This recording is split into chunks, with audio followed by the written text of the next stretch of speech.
First, we have to do this multiplication. 5 times 5 gives us 25. So we have 5 minus 25, and here we have minus 5.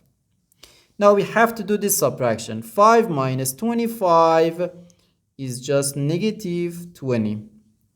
So we have negative 20 minus 5, which equals negative 25.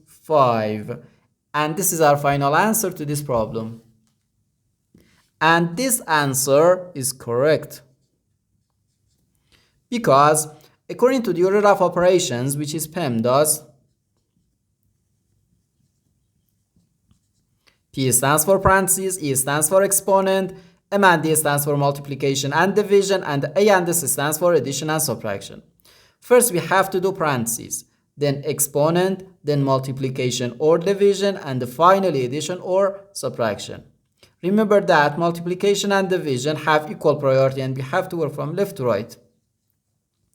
And the same applies to addition and subtraction.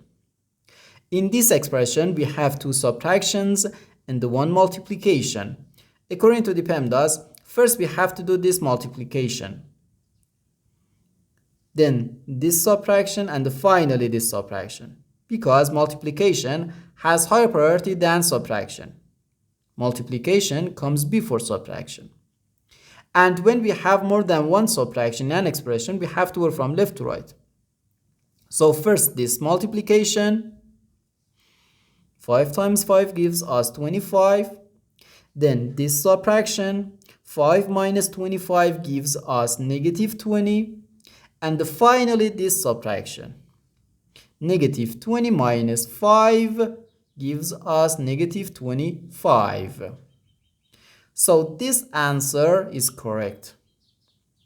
But if you don't follow this rule and first do this subtraction, then this subtraction, and finally this multiplication, you'll get the wrong answer. Like this. First this subtraction, 5 minus 5 gives us 0. And again here we have 5 minus 5. So 0 times 0 is just 0. But as I said, this solution is not correct. And the correct answer is just negative 25.